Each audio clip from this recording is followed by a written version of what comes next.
bahwa ternyata orang-orang Tionghoa juga ikut berjuang. Ya. Mereka juga mempertaruhkan nyawanya ketika masa Belanda, masa Jepang, revolusi. Mereka sama saja dengan etnis lainnya. Ya. Seandainya informasi ini tersampaikan dengan baik kepada masyarakat, itu akan merubah sama sekali cara pandang. Dan saya yakin akan jatuh cinta, sebagaimana saya jatuh cinta terhadap perjuangan nilai-nilai orang Tionghoa di Indonesia ini. Karena ini hanya karena ketidaktahuan. Dan ternyata Bang Ade, setiap provinsi, setiap wilayah di Indonesia ini punya kandungan lokal ketionghoaannya sendiri. Maksudnya apa itu? Nah, misalnya di Aceh. Perjuangan orang Tionghoa di Aceh itu ada sejarahnya sendiri. Yang melekat dengan sejarah Aceh. Sumatera Utara juga ada. Jadi dia tidak berjarak sebetulnya dengan kisah sejarah daerah itu sendiri. Barangkali saya harus ceritakan mulanya saya mengoleksi setiap buku yang ada tulisan Tionghoanya atau mengenai tentang budaya. Tapi kemudian saya melebar karena misalnya saya beli buku sejarah Riau nih Bang Ade. Ketika buka-buka, saya terpaksa buka buku itu tadi. Saya harus tetap katakan terpaksa ya. Terpaksa baca ya? Terpaksa baca. Ada bab tertentu mengisahkan tentang Tionghoa. Kemudian misalnya sejarah Bali.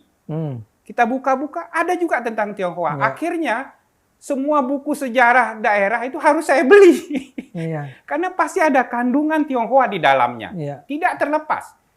Nah, ini yang menurut saya seandainya ini diketahui secara luas, sebetulnya Tionghoa ini adalah bagian dari diri kita sendiri, bukan sesuatu di luar kita. Nah, tapi lagi-lagi informasi ini sangat terbatas.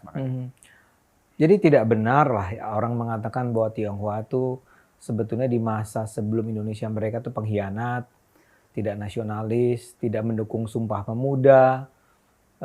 Ya hal semacam itu lazim kan disebarkan di media sosial, di berbagai tempat.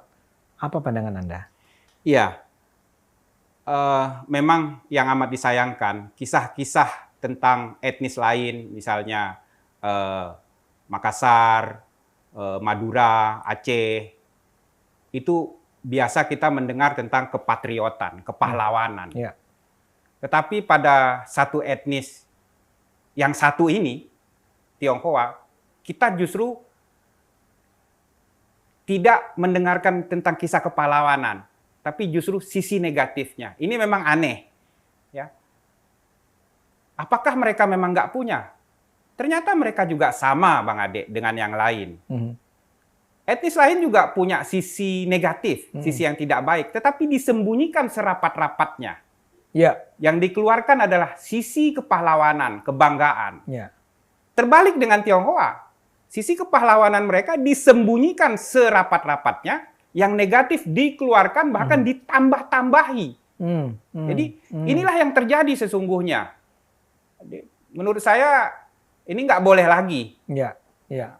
Karena Anda tidak ingin mengatakan bahwa tidak ada orang Tionghoa yang berkhianat. Ada yang berkhianat. Oh, jelas. Ya, tapi sebagaimana begitu juga, etnik-etnik lain pun punya banyak pengkhianatnya kan? Banyak. Di Aceh juga ada. Di orang Sumatera Utara juga nggak bisa membohongi dirinya. Sulawesi Selatan juga ada. Semua daerah itu ada sisi pengkhianatnya.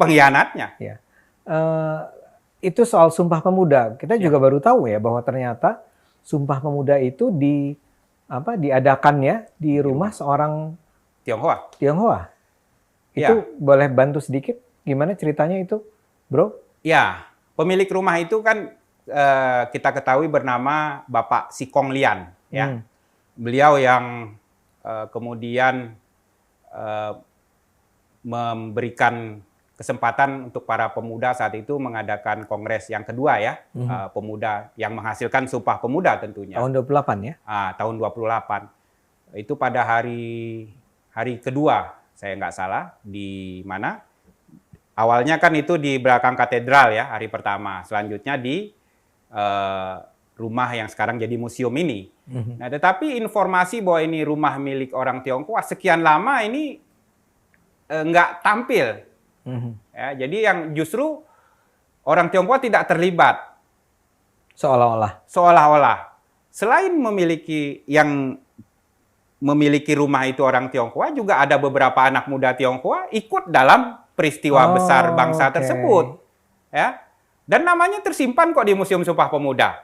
Mhm, mhm. Jadi nama-namanya itu diketahui ada. Tapi lagi-lagi justru sebaliknya berita mereka nggak terlibat dalam proses Sumpah Pemuda. Mereka bukan bagian dari bangsa Indonesia.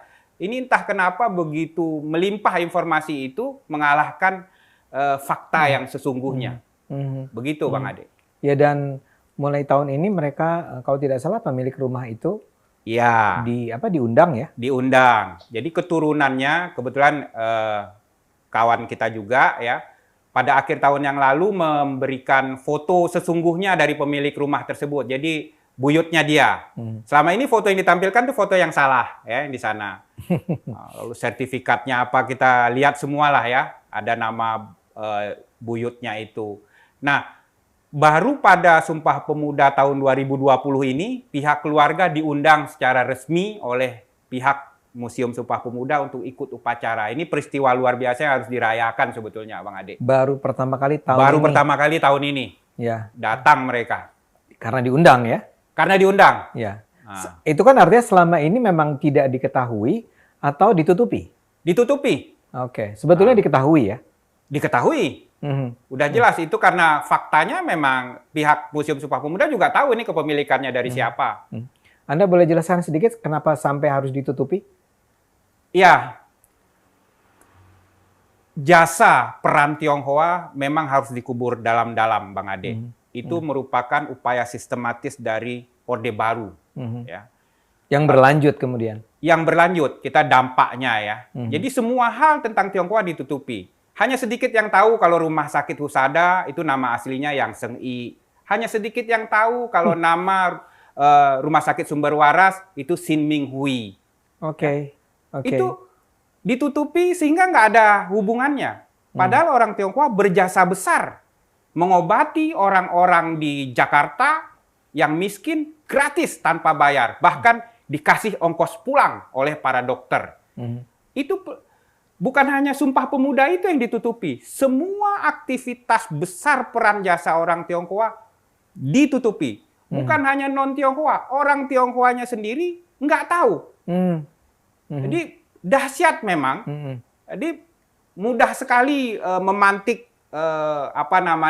provokasi bahwa orang Tionghoa ini begini itu mudah sekali karena ketidaktahuan itu.